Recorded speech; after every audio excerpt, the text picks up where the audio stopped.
Doctor Prabhjot मेरा भाई है, मैं उसकी बहन हूँ बड़ी। सैटरडे को ये घर से अपने दोस्त विजय नाम के लड़के के साथ उसके घर गया है। उसका दोस्त है, आगे भी जाता है, उसके घर में बड़ा ट्रस्ट करता है उसके ऊपर। विजय भैया बोलता है उसको। सैटरडे को ये गया है, संडे इसने मेरे से बात की है, दिन में 4 बजे इसने मेरे से बात की है। हमें कल रात को कॉल आती है, वहाँ कॉल कोई नहीं आई, हमें पुलिस वाले आए हमारे घर पे।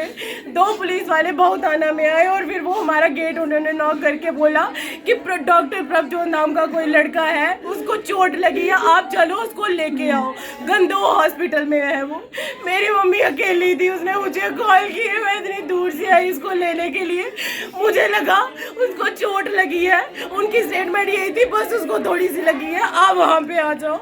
हम यहाँ से गए, 3 बजे हम निकले, 9 बजे हम वहाँ पे पहुँचे हैं। हम 6 घंटे का ट्रैवल करके गंदो हॉस्पिटल में पहुँच गए हैं। लेकिन जिस लड़के के घर पे वो गया था, ना उसकी माँ वहाँ पे थी, ना उसका पापा वहाँ पे था। मेरा भाई लारिसों की तरह एक कमरे में बंद करके उन्होंने उसको रखा था। मुझे तो पता ही नहीं था, मुझे उन्होंने बोला था इसको चोट लगी है, झूठ बोला उन्होंने हमें। और उनके तरफ से, उसकी माँ की तरफ से, उसके पापा की तरफ से, उनकी फैमिली के किसी मेंबर की तरफ से हमें कोई कॉल नहीं आई है। जब हमारा बच्चा आपके घर गया है, कई सालों से वो आपके घर पे जा रहा है, आपको अंकल आंटी करता है, उसको भाई मानता है। अगर उसके साथ कोई मिसहैपनिंग हो गई है तो अगर आप उसमें इन्वॉल्व नहीं हो तो एटलीस्ट हमें कॉल करके बताओ। आपके पास उसका फ़ोन था, कॉन्टैक्ट नंबर सबके थे, उन्होंने हमें कुछ नहीं बताया। पुलिस डिपार्टमेंट वालों ने उसके आईडी कार्ड्स को देख के बहु पुलिस स्टेशन पे कॉल किया। हमें इंटीमेशन जो आई है वो पुलिस स्टेशन की तरफ से आई है, उनकी पर्सनल इंफॉर्मेशन उनकी तरफ से हमें कोई नहीं आई। मोर ओवर जब मैं वहाँ पे पहुँची हूँ, मैं अकेली फीमेल थी, मेरे साथ मेरे हस्बैंड थे, मेरे जीजू थे छोटे, मेरा भाई था, मैं अकेली फीमेल थी। मुझे देखने तक के लिए उसकी माँ नहीं आई वहाँ पे कि अकेली लड़की अपने भाई की बॉडी को देख के उसकी क्या हालत हो रही होगी। कोई नहीं आया, सब मैनिपुलेट कर रहे थे वहाँ पे। इसका पैर फिसल गया। जब हमने उनको बोला कि हमें वो स्पॉट दिखाओ जहाँ से उसका पैर फिसला है, बहुत रिक्वेस्ट करने पे हमें डिपार्टमेंट वाले ले गए पुलिस की गाड़ियों पे बिठा के। जब हमने वहाँ पे देखा, एक 250-300 फीट की क्लिफ है, बहुत बड़ी, नीचे खाई है, वहाँ पे एच पे उसकी गाड़ी लगी है।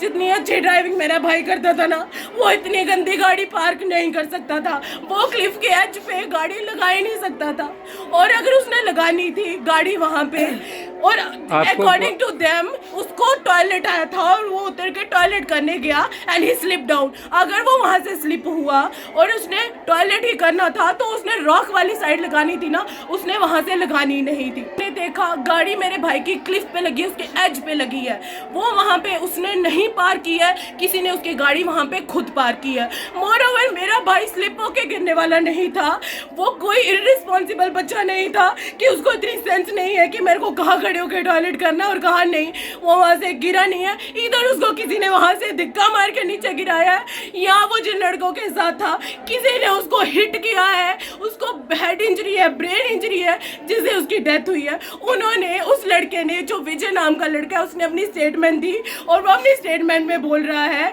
कि मैंने गाड़ी लगाई, ये उतरा, टॉयलेट करने गया, ये गिर गया और हमें इसको निकालने में 1 घंटा लगा। अगर वो इतनी बड़ी क्लिफ से खाई में गिरा है तो मेरे भाई की बॉडी पे बाकी स्क्रैचेस, बाकी फ्रैक्चर्स भी तो होने चाहिए थे। उसकी बॉडी पे एक भी फ्रैक्चर नहीं है, कोई खरोच नहीं है, सिर्फ उसको हेड इंजरी है। How is that possible? Even कि अगर एक बच्चा 250 फीट की खाई से नीचे गिरता है तो उसको कोई माइनर फ्रैक्चर तक नहीं होगा, उसको क्या सिर्फ एक हेड इंजरी होगी?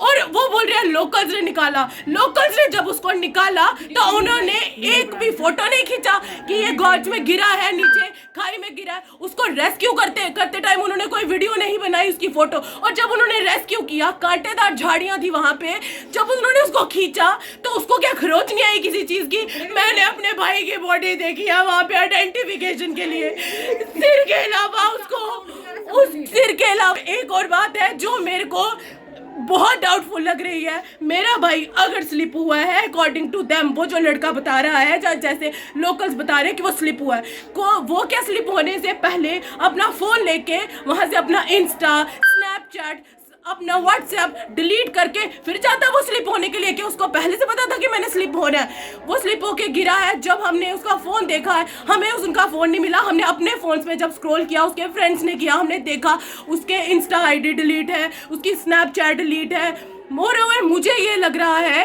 कि उसके जो डाटा होगा, जो वो वीडियोस वगैरह बनाता होगा, वो सब उस लड़के ने, जैसे मेरा भाई गिरा है या उसको लगी है, गॉड नोज उसको क्या हुआ है, कैसे किन हालातों में वो तड़प के वहां पे उसने अपनी जान दी है, उस लड़के ने वो सारी की सारी डिटेल्स को डिलीट कर दिया है। और साथ ही में उसने सारे सोशल अकाउंट उसके डिलीट कर दिए हैं। उसके वॉलेट जो हमें मिला, उसके वॉलेट में कोई कैश नहीं था। मैं जानती हूँ, मुझे पता है मेरे भाई के वॉलेट में एट अ टाइम 20,000 to 25,000 उसके पास होता ही होता है। क्यों? क्योंकि वो मुझे भी बोलता है कि दीदी रिमोट एरिया में जाओ तो एटीएम्स नहीं चलते, अपने पास कैश रखो।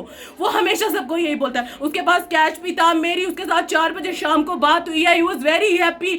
वो मेरे को बोल रहा है मैं दीदी कल सुबह 6 बजे निकलूंगा, घर पे आऊंगा। और एक और बात, अगर उसने मुझे बोला मैं मॉर्निंग में 6 बजे निकलूंगा, तो वो रात को 9 बजे इतनी ऊंची पहाड़ी पे वो क्या लेने गया वहां पे? जिनके घर में वो है, उन्होंने नहीं बोला कि ये जगह सेफ नहीं है, आप यहाँ पे मत जाओ। उनका बेटा भी था, उन्होंने दोनों को क्यों जाने दिया? मेरे भाई को तो नहीं पता। मुझे यही लग रहा है कि ये बहुत बड़ी प्लानिंग है, साजिश है। मेरे भाई का कोई एक्सीडेंट नहीं हुआ है, उसके पीछे 1 का 2 का पता नहीं किन किन लोगों का हाथ है, और उसको वो मरा नहीं है, उसको मारा गया है। मेरा भाई ऐसे मरने वाला नहीं था कि वो एक गाय से गिर के मर जाए।